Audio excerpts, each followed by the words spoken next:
नमस्कार दोस्तों। पिछली वीडियो में आप सभी ने काल के अवयव के बारे में पढ़ा था और काल के अवयव के बारे में हमने बताया था कि किस प्रकार से काल को मापने की विधा ज्योतिष में हमने पढ़ी है। वो 11 विधाएं जो है हमने आपको पढ़ाई थी। सूक्ष्म रूप से हम आपको एक बार दोबारा उनको बता देते हैं।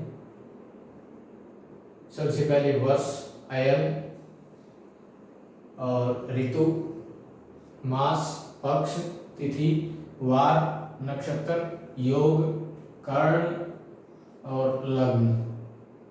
ये जो है 11 विधाएं आपने जो है काल को मापने की पढ़ी थी, जो अपने अपने समय के अनुसार काल को मापती है। इन्हीं में से एक विधा थी नक्षत्र, जो कि हमारी फलित ज्योतिष के अंदर कुंडली या अन्य किसी भी चीज का फलादेश या उसके बारे में जानने के लिए सबसे जरूरी जो है, किसी भी चीज को ज्योतिष के अंदर जानने के लिए ये नक्षत्रों का ज्ञान बहुत आवश्यक है। हमारे ज्योतिष के अंदर 27 नक्षत्र प्राय रूप से जाने जाते हैं। उसमें एक 28वां नक्षत्र भी है जो कि अभिजीत नक्षत्र है, वो कभी कभी आता है। ये 27 जो नक्षत्र है ये हर मास हमारे दिन प्रतिदिन आते रहते हैं।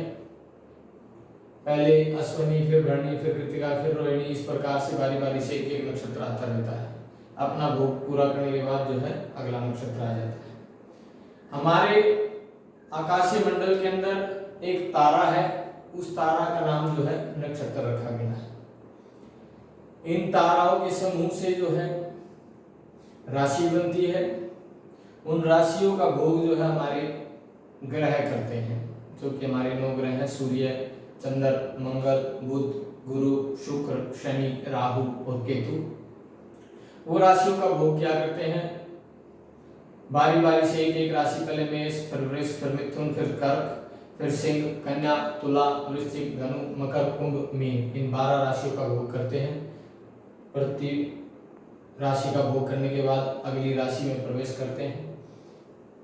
वो राशियां इन नक्षत्रों के योग से, संयोग से मिलकर के बनी हैं। उन्हीं नक्षत्रों के बारे में आज हम जो है यहाँ पर वर्णन करते हैं। सबसे पहले जो है नक्षत्रों में अश्विनी नक्षत्र आता है, उसके बाद भरणी, फिर कृतिका, फिर रोहिणी, फिर मृगशिरा, आर्द्रा, पुनर्वसु, पुष्य, आश्लेषा, मघा, पूर्वा फाल्गुनी, उत्तरा फाल्गुनी, हस्त, चित्रा, स्वाति, विशाखा, अनुराधा, ज्येष्ठा, मूल, पूर्वाषाढ़ा, उत्तराषाढ़ा।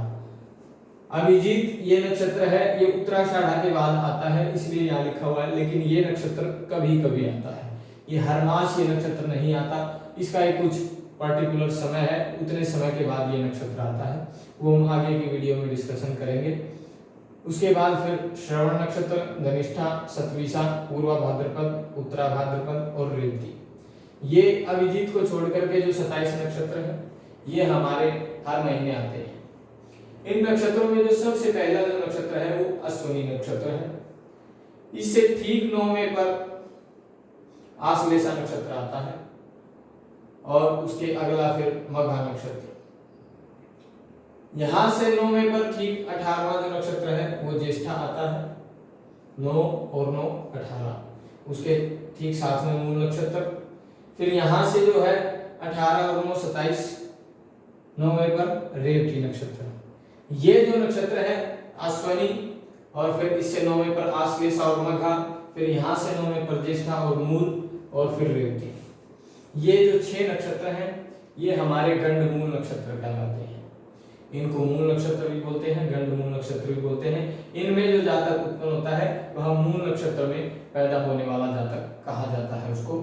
और इन्हीं में कुछ हमारे नक्षत्र है, ये जो हमारे मूल नक्षत्र है इनके आगे मैंने जो है ये जमा प्लस का निशान लगाया हुआ है, क्रॉस निशान। आप जिसे देख करके समझ जाए कि ये गंडमूल नक्षत्र है।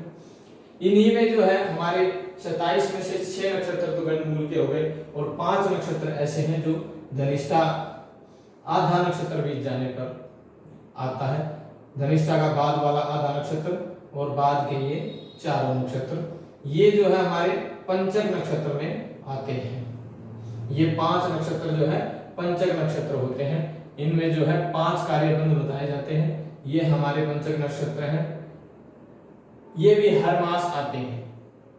इन्हीं में से जो है कुछ नक्षत्र ऐसे हैं जो भी हमें प्रयोग में आते हैं, कुछ ऐसे हैं जो नहीं आते हैं।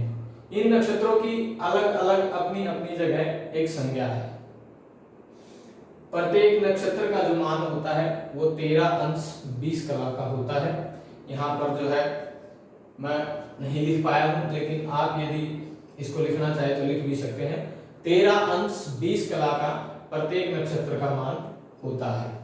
एक नक्षत्र में 4 अंश मतलब 4 भाग होते हैं। एक नक्षत्र के 4 चरण होते हैं, प्रथम, द्वितीय, तृतीय और चतुर्थ चरण। इस प्रकार से 27 नक्षत्रों को प्रत्येक नक्षत्र के अंदर 4 चरण, तो 27 चौका 108 चरण जो है ये होते हैं।